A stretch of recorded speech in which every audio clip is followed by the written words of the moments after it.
Ну что, мы уже почти подъезжаем к некрополю Цхойпеде. В перспективе Белая башня, так называемая сторожевая башня некрополя. За поворотом у нас будет погранчасть. И вид на этот комплекс. Он расположен вон на хребте.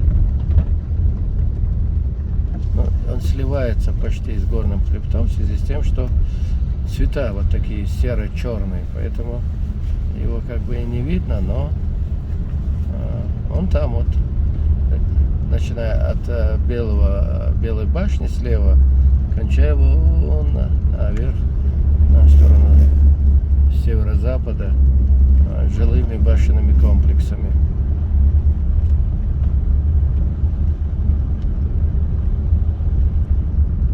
Опа! Современный вариант диких лошадей. Они уже домашние давно, но их вдруг решили отпустить. Но чтобы их регулярно можно было ловить, им, видите, на лице есть уздечка. Вот сейчас мы спустим, чтобы было понятно. У каждой из них уздечка. Но они в свободном плавании. То есть они сами пасутся, сами здесь гуляют, сами себе решают проблемы. Это у них вожак, серьезный парень, недоволен нашим присутствием на своей территории. И говорит: что вы тут делаете? Я тут живу.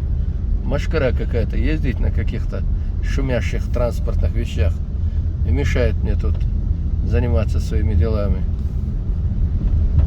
Вот такое отношение лошадей к нам тут.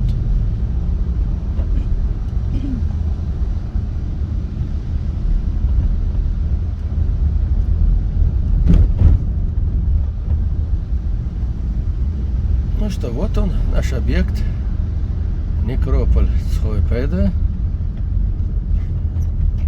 Вот его голубая реклама, на которой написано: комплекс сооружений городка мертвых Цхойпеде.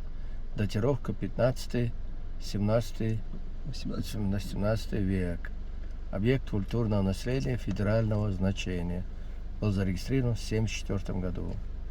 Охраняется государством. То есть несут уголовную и административную ответственность. Будем надеяться, что люди это читают.